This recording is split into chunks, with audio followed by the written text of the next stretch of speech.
요한복음 11장 25절 26절 말씀 우리 함께 읽겠습니다. 같이 읽습니다. 예수께서 이르시되 나는 부활이요 생명이니 나를 믿는 자는 죽어도 살겠고 무릇 살아서 나를 믿는 자는 영원히 죽지 아니하리니 이것을 내가 믿느냐. 아멘. 부활절입니다. 여러모로 힘든 시기를 보내고 있습니다만 부활의 주님으로 인해서 기쁨과 소망이 우리 성도님들께 차고 넘치기를 축원합니다. 우리가 코로나19 전염병으로 몸살을 앓고 있는데 이런 전 세계적인 유행병은 과거에도 여러 차례 있었습니다. 특히 중세 시대에는 흑사병이라는 팬데믹이 있었습니다.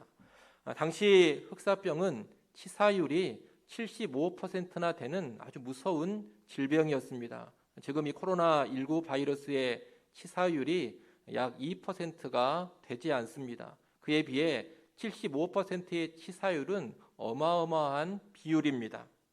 흑사병에 그 당시에 걸리면 거의 다 죽는다, 그렇게 봐야 합니다. 이런 무서운 흑사병이 중세에 여러 차례 유행을 했는데 한 번은 종교개혁자 루터가 있던 비텐베르크에 흑사병이 터졌습니다. 그때가 1527년인데 이 당시 비텐베르크를 포함한 지역을 다스리고 있던 제후 프레드릭은 흑사병이 비텐베르크에 퍼지자 그 도시를 봉쇄했습니다. 그리고 루터에게는 그곳에서 속히 나오라고 따로 명령을 내렸습니다. 이 봉쇄되는 비텐베르크에서 루터를 빼내주려는 제후의 호의였습니다. 하지만 루터는 그 도시를 떠나지 않습니다. 그 도시에 남아서 예배를 계속 인도했고 또 비텐베르크 대학에 남아있던 소수의 신학생들에게 계속해서 성경을 가르쳤습니다. 또한 자기의 집을 환자들을 위한 병실로 내어놓았습니다. 그렇다고 해서 루터가 흑사병으로 인해 도시를 떠난 사람들, 피신한 사람들을 비판한 것도 아닙니다. 루터는 이런 위태로운 상황에서는 피신하는 것이 마땅하다, 그렇게 봤습니다. 그리고 그런 사람들을 조금도 비판해서는 안 된다라고 가르쳤습니다. 또 루터는 예배하면 우리는 흑사병에 걸리지 않는다, 이런 미신적인 주장을 하지도 않았고 흑사병 앞에서 아무런 대비도 없이 가만히 있어야 한다고 말하지도 않았습니다. 그런 오히려 타인과의 불필요한 만남은 최대한 자제해야 된다, 그렇게 가르쳤고 전염병에서 자신을 지키고 구하기 위해서 최선의 노력을 기울여야 한다고 가르쳤습니다. 그런데도 이 루터는 왜 비텐베르크에 남았느냐? 비텐베르크에 남겨진 사람들을 영적으로 도와줄 사람이 필요했고 또 비텐베르크에서 고통당하는 이웃을 돌봐줘야 될 사람이 필요했기 때문입니다. 다시 말하면 루터는 목회자의 사명을 감당하기 위해서 그 도시에 남은 것입니다. 여러분, 치사율 75%의 흑사병이 그 도시에 퍼졌습니다. 또 제후는 루터에게 특별히 호의를 베풀어서 봉쇄되기 전에 그 도시를 빠져나오라고 명령도 내렸습니다. 더욱이 당시 루터에게는 아주 어린 아들이 있었고 루터의 아내는 임신 중인 상태였습니다. 이런 상황이라면 그 도시를 충분히 떠날 만하지 않습니까? 하지만 루터는 도시를 떠나지 않았고 영적 지도자로서의 소임을 다 감당했습니다. 환자들을 돌볼 공간이 부족해지자 어린 아들과 임신한 아내가 살고 있는 자기 집을 환자들의 공간으로 내놓았습니다. 이를 보면 루터가 참으로 대범하지 않습니까? 여러분, 루터는 어떻게 이렇게 할 수 있었습니까? 여러 이유가 있겠습니다만 가장 핵심적인 이유는 이 루터는 사망에 대한 두려움을 극복했기 때문입니다. 루터가 이 흑사병 시기에 쓴 글이나 했던 설교를 보면 죽음과 죽음의 소문으로 인한 공포와 두려움으로 마비되지 말라, 이런 말을 종종 합니다. 죽음과 죽음의 소문 때문에 공포에 사로잡히지 말라고 외쳤던 겁니다. 지금도 많은 사람들이 코로나로 인해 두려워하는 것은 본질상 무엇 때문입니까? 왜 코로나를 무서워합니까? 본질상 죽음 때문에 무서워하는 것 아닙니까? 또 코로나로 인해 누가 죽었다, 몇 명이 죽었다 이런 죽음의 소문, 사망의 소식들을 듣고서 사람들은 두려워하지 않습니까? 백신 접종이 시작됐는데 이 백신 접종과 연관해서도 백신을 맞은 후에 누가 죽었다 그런 뉴스, 그런 소문이 들려오니 백신 접종을 회피하기도 하고 그러지 않습니까? 그런데 루터는 흑사병의 상황에서 죽음과 죽음의 소문 때문에 공포에 사로잡히지 말라고 거듭 외쳤다는 겁니다. 루터가 그렇게 외칠 수 있는 근거는 무엇입니까? 대체 무엇을 근거로 해서 루터는 그렇게 죽음을 두려워하지 말라고 외칠 수가 있었습니까? 다른 근거가 아닙니다. 우리 주 예수 그리스도께서 죽음을 이기고 부활하셨기 때문입니다. 죽음은 우리를 무척 공포스럽게 합니다. 그러나 죽음의 권세를 이기신 부활의 주님은 우리로 하여금 죽음 앞에서 담대하게 만들어줍니다. 오늘 우리가 읽은 본문은 예수님께서 죽은 나사로를 살리시는 사건의 와중에 나사로의 동생 마르다에게 하신 말씀입니다. 이때 나사로는 죽은 지 4일이 지났습니다. 이미 시체가 썩고 있었습니다. 부패가 진행되고 있는 시체가 다시 살아난다. 이것은 인간적으로 보자면 불가능한 일입니다. 어떻게 그런 일이 가능하겠습니까? 하지만 예수님은 그 일을 하십니다. 죽은 나사로, 그것도 4일이나 지나서 이미 썩어가고 있는 시체를 다시 살려내셨습니다. 이 나사로를 살리신 사건은 예수님의 부활의 능력, 생명의 능력을 여실히 보여주는 것입니다. 그래서 나사로를 살리시는 이 사건의 와중에 오늘 본문의 말씀을 하시는 겁니다. 여러분, 오늘 본문 말씀을 다시 한번 읽어보겠습니다. 오늘 본문 말씀 함께 읽습니다. 예수께서 이르시되 나는 부활이요 생명이니 나를 믿는 자는 죽어도 살겠고 무릇 살아서 나를 믿는 자는 영원히 죽지 아니하리니 이것을 내가 믿느냐. 여러분, 이 말씀에 보면 예수님은 자신을 가리켜 뭐라고 하십니까? 나는 부활이요 생명이라고 하십니다. 이 부활과 생명은 불가분의 관계입니다. 부활의 주가 되시기에 생명의 주가 되십니다. 또 생명의 주가 되시기에 부활의 주가 되시는 겁니다. 특별히 이 예수님은 내가 부활과 생명을 준다 그렇게 말씀하시지 않습니다. 내가 곧 부활이요 생명이다 이렇게 말씀합니다. 여러분, 예수님께서 저 어딘가에 있는 부활을 갖다가 우리에게 주시는 것이 아닙니다. 놀라운 생명, 영생이 저 멀리 어딘가에 있는데 저쪽으로 가면 된다고 생명의 길을 알려주는 그런 분이 아닙니다. 우리 예수님은 부활의 방법을 깨달은 사람이 아닙니다. 영생의 비법을 터득한 사람이 아닙니다. 예수님은 어떤 분이시냐? 그분이 곧 부활이시요 그분이 곧 생명이신 분입니다. 예수 안에 부활이 있고 예수 안에 생명이 있습니다. 여러분, 잘 알아야 됩니다. 우리 그리스도인들은 예수님을 통해 부활을 얻는 비법을 배워가지고 그 비법을 익히고 훈련해서 부활을 누리는 그런 사람들이 아닙니다.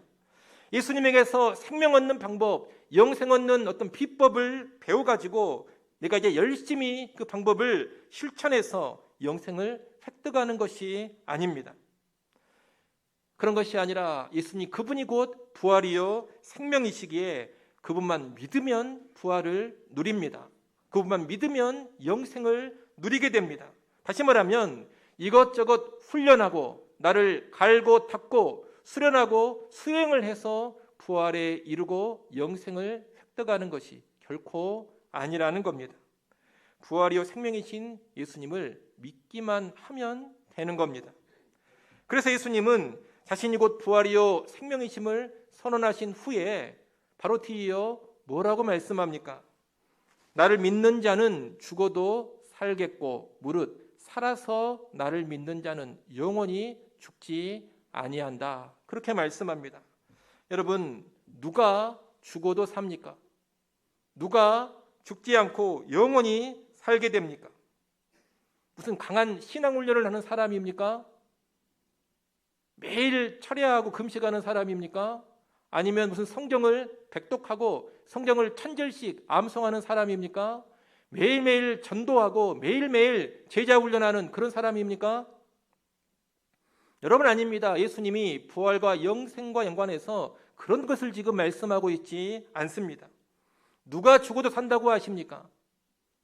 나를 믿는 자는 죽어도 산다고 하십니다. 누가 영원히 죽지 않는다고 하십니까?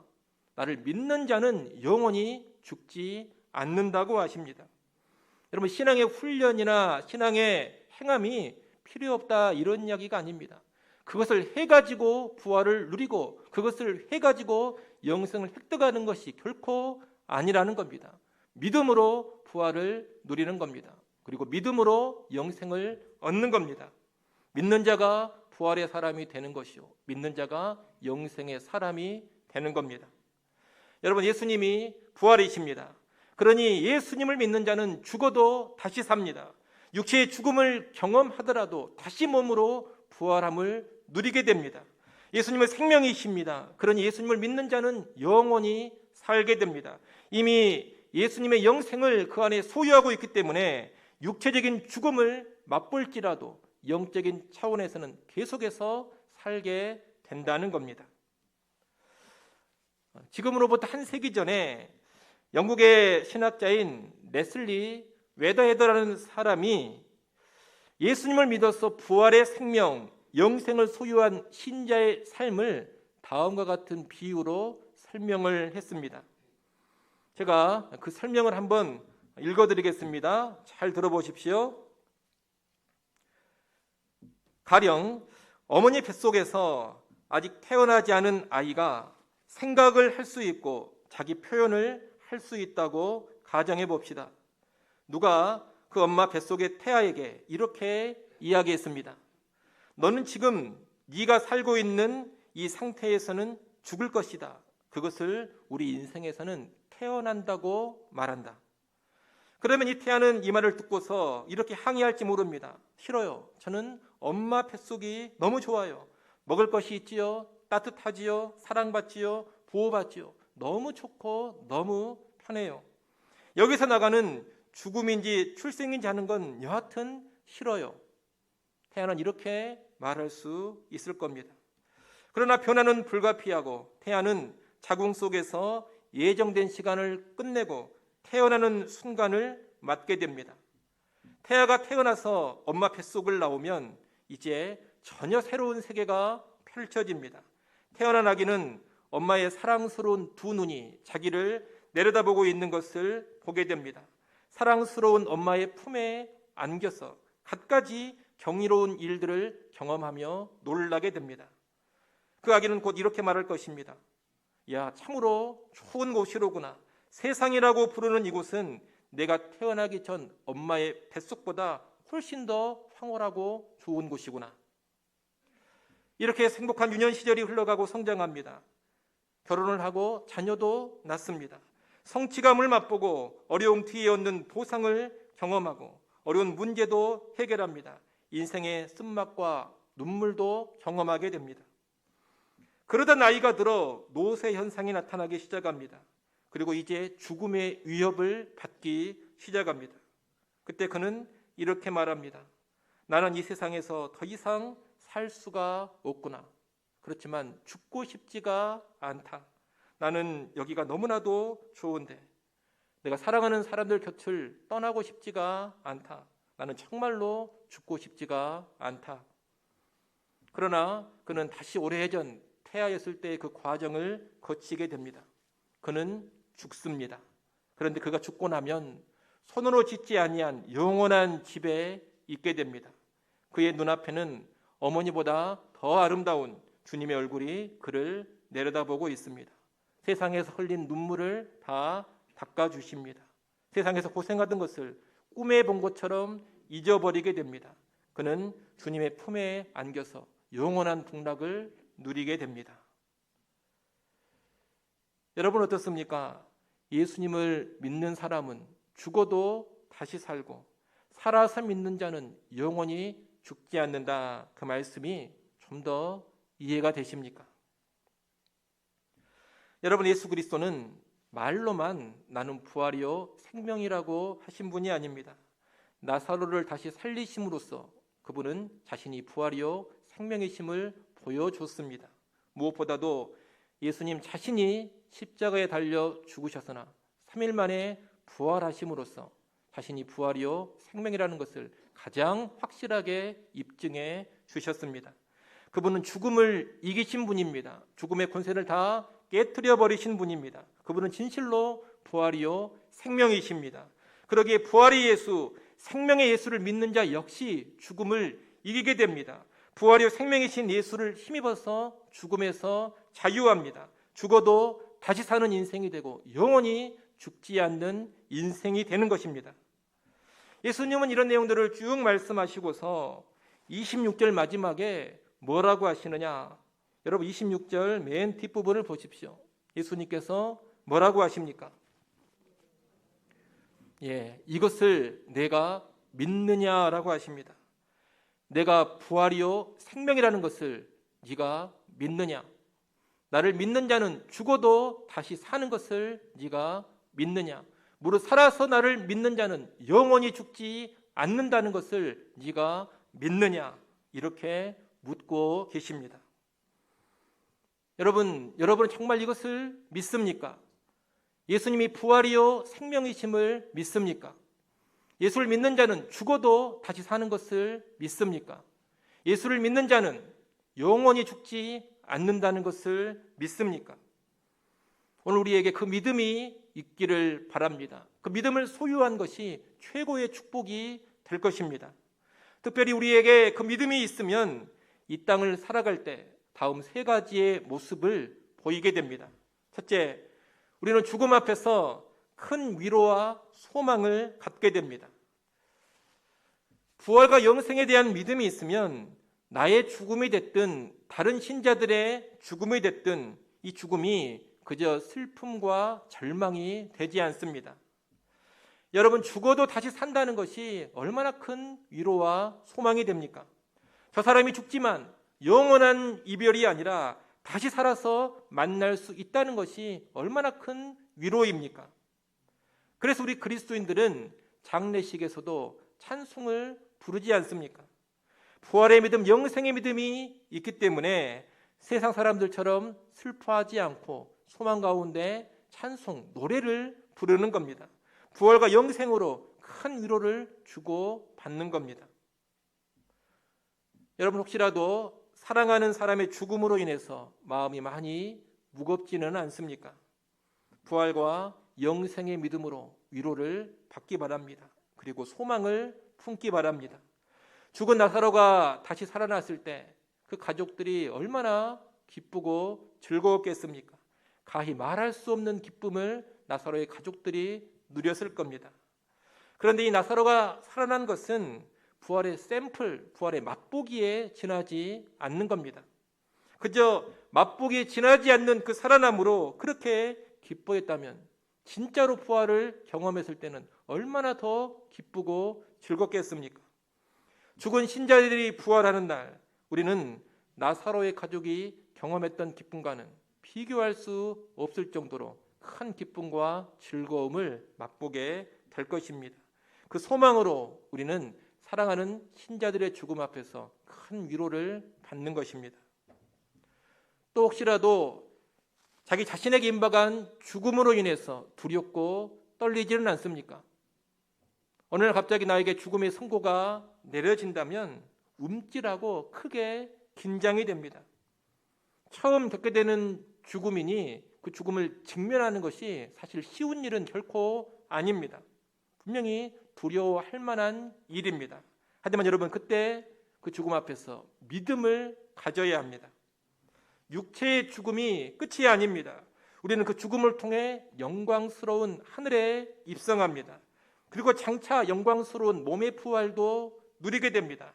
뱃속의 태아가 자궁 밖으로 나와서 전혀 새로운 세상을 경험하게 되는 것처럼 우리는 육체의 죽음을 통해서 전혀 새로운 영광의 세계를 맛보게 될 것입니다.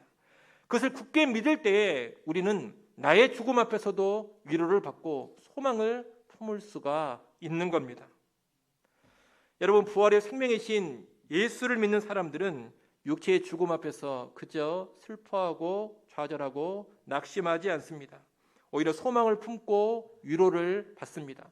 그러니 여러분, 그 믿음을 가지시고 죽음 앞에서 언제나 위로와 소망을 누리시기를 소원합니다. 둘째로, 그 믿음이 있다면 우리는 죽음 앞에서 담대하게 됩니다.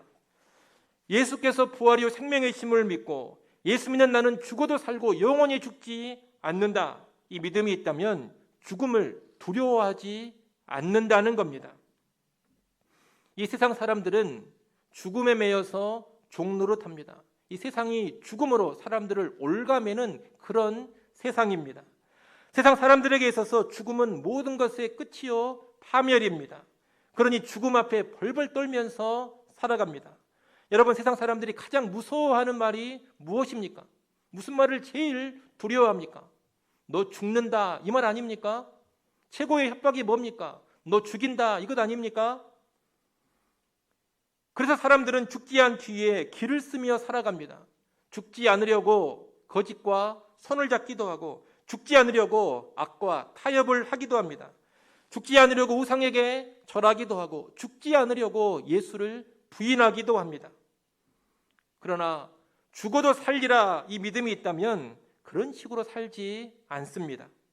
죽어도 살리라, 그 믿음이 있을 때 죽으면 죽으리라, 이런 삶의 자세로 나가는 겁니다.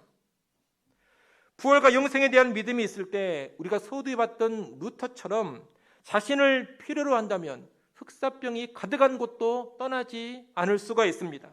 위험천만한 도시에 남아서 할 일을 다 하고 섬길 것을 다 섬길 수 있습니다.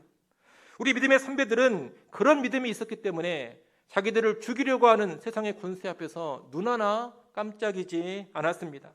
배고픈 사자들 앞에서도 담대했습니다. 쇠를 녹이는 품목불 앞에서도 담대했습니다. 시퍼런 칼날 앞에서도 의연했고, 수없이 날아오는 돌덩이들 앞에서도 초연했습니다. 이 담대한 모습이 어디에서 나온 겁니까? 예수는 부활이요 생명이라는 믿음, 예수 믿는 나는 죽어도 산다는 믿음, 예수 믿는 나는 영원히 죽지 않는다는 그 믿음에서 나온 겁니다. 여러분, 이 세상은 사망의 세상, 죽음의 세상입니다. 이 죽음의 세상을 대체 그 무엇으로 담대하게 살 수가 있겠습니까? 코로나 바이러스로 다들 긴장하는데, 바이러스가 없는 청정 지역으로 우리가 다 피하면 죽음에서 자유하고 담대해집니까? 온 국민이 백신을 다 접종하면 죽음에서 자유하고 담대해질까요? 잠깐은 안심하겠지만 결국 다시 죽음의 사자를 우리는 만나야 할 것입니다. 많은 돈을 가지고 있으면 죽음에서 자유합니까? 큰 권력을 가지고 있으면 죽음 앞에서 담대해야 합니까? 천만의 말씀입니다. 오히려 돈을 많이 가지고 있고 권력을 많이 가진 사람들이 죽음을 더 두려워합니다. 그들이 더 죽음 앞에 벌벌 떨며 살아갑니다. 여러분, 이 세상 어디로 가든지 죽음에서 자유하지 못합니다. 세상에서 그 무엇을 가진다 하더라도 죽음 앞에서 담대할 수 없습니다. 오직 예수 안에 들어가야지만, 부활이요 생명이신 그분 안에 들어가야지만 죽음에서 자유합니다. 그분을 통해 부활의 생명, 영생을 소유해야지만 죽음 앞에서 담대할 수가 있습니다. 그러니 부활이요 생명이신 예수님에 대한 믿음으로 죽음에서 자유하시고 죽음 앞에서 담대하시기를 소원합니다. 마지막 세 번째로, 그 믿음이 있을 때 죽음 같은 절망 앞에서도 우리는 새로운 힘을 얻게 됩니다. 예수 믿는 우리는 부활하사 살아계신 예수 그리스도를 지금 모시고 살아가는 사람들입니다. 예수 그리스도의 부활의 능력, 생명의 능력을 장차 얻는 게 아닙니다. 우리가 지금 믿음으로 소유하고 있는 겁니다. 그렇기 때문에 우리는 지금 그 능력을 누려갈 수가 있습니다. 여러분, 자꾸 이런 부활의 생명, 부활의 능력을 과거의 일이나 먼 미래의 일로만 생각하지 마십시오. 부활의 주님을 지금 모시고 있기 때문에 부활의 능력은 현재형입니다. 바로 지금 내 안에 계신 예수 그리스도, 부활의 생명이신 그분의 힘과 능력으로 지금 내가 살아가는 겁니다. 부활의 생명은 먼 미래에나 내세에나 필요한 것이 아닙니다. 지금 살아가는 현재의 세상을 새롭게 살아가게 하는 능력이 부활의 능력이고 영생입니다. 우리가 그분을 의지해서 살아가면 이 땅의 어떤 상황에서도 좌절하지 않습니다. 죽음 같은 절망의 상황 앞에서도 다시 일어서고 돌파하는 능력을 갖게 됩니다. 여러분, 죽음의 권세를 다 깨뜨리시고 부활하신 분이 예수 그리스도십니다. 죽음을 이기신 그분이 지금 내 안에 계시고 나와 함께 하시는데 내가 좌절할 것이 무엇이고 못 이길 상황이 무엇입니까? 부활의 주님을 만나고 부활의 주님을 모시고 살아가면 암에 걸려도 힘있게 살아가고 시한부 인생이 돼도 힘있게 살아갑니다. 사업이 망해도 다시 일어나고 가정이 파탄나도 새롭게 시작을 합니다. 몸에 장애를 갖게 되어도 다시 일어서서 힘차게 나아갑니다. 폐허가 된 곳에서도 다시 땅을 일구고 씨를 뿌리고 집을 짓습니다. 죽음을 이기신 부활의 주님이 내 안에 계시니 그 어떤 절망적인 상황에서도 자포자기하지 않는 겁니다. 힘차게 일어나 부활의 주님과 함께 나아가는 것입니다. 또한 부활의 주님이 내 안에 계시는데 내 삶이 변화되지 못할 것이 무엇입니까?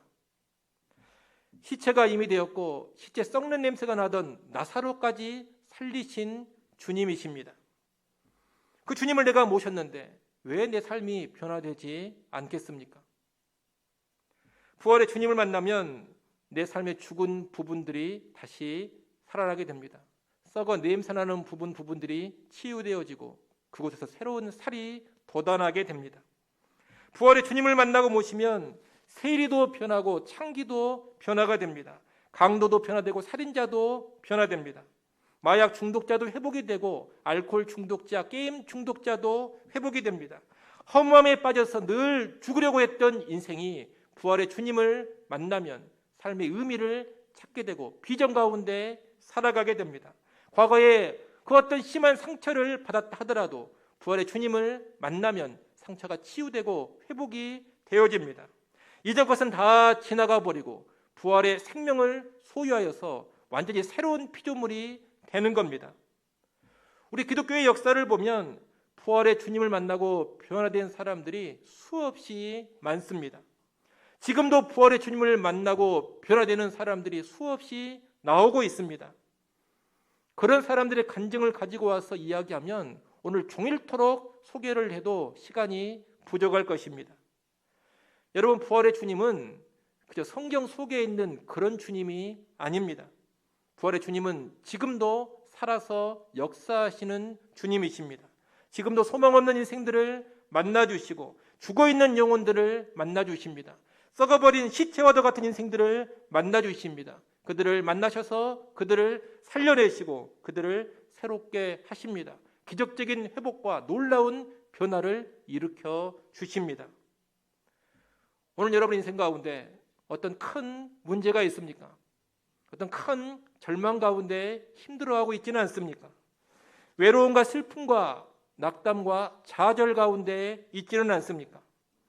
내 인생은 이미 틀렸다 이렇게 포기해 버리지는 않았습니까?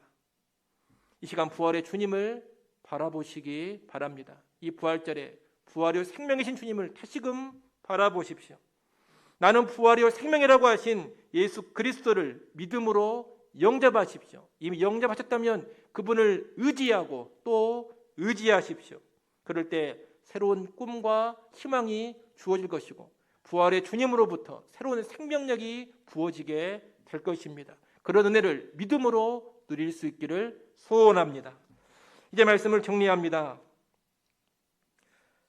여러분, 예수 그리스도는 부활이요 생명이십니다. 그분을 믿는 자는 죽어도 다시 삽니다. 그분을 믿는 자는 영원히 죽지 않습니다. 이 진리를 믿는 자는 죽음 앞에서도 큰 위로와 소망을 갖게 되고 죽음 앞에서도 담대하게 됩니다. 그리고 죽음 같은 절망 앞에서도 새로운 능력으로 살아가게 됩니다. 우리에게 믿음이 있다면 지금 이 세상을 전혀 새롭게 살아가게 되는 겁니다. 여러분, 오늘 본문에서 예수님이 하신 말씀을 다시금 들어보십시오. 이 말씀은 단지 나사로의 동생 마르다에게만 하신 말씀이 아닙니다. 이 요한복음을 통하여서 오늘 우리에게 예수님께서 하시는 말씀입니다. 지금 그분이 내 앞에 서서 나에게 말씀하고 계시는 겁니다. 뭐라고 말씀합니까? 나는 부활이요 생명이니 나를 믿는 자는 죽어도 살겠고 무릇 살아서 나를 믿는 자는 영원히 죽지 아니하리니 이것을 네가 믿느냐? 이것을 네가 믿느냐? 그렇게 지금 내게 묻고 계십니다. 여러분, 이에 대한 답이 우리의 영원한 운명을 좌우하게 될 것입니다. 예수님이 질문 앞에 내가 믿나이다 이렇게 답할 수 있는 모든 성도들이 될 수 있기를 간절히 축원합니다. 기도하겠습니다. 하나님 아버지, 부활이요 생명이신 예수 그리스도를 우리에게 허락해 주셔서 감사합니다. 부활이요 생명이신 예수를 믿음으로 부활의 생명, 영원한 생명을 소유케 하여 주시옵소서. 그래 죽음 앞에 위로와 소망을 누리게 하시고 죽음 앞에 담대하게 하여 주옵소서. 죽음 같은 절망 가운데서도 새로운 힘을 얻게 하여 주시옵소서. 예수님의 이름으로 기도드리옵나이다. 아멘.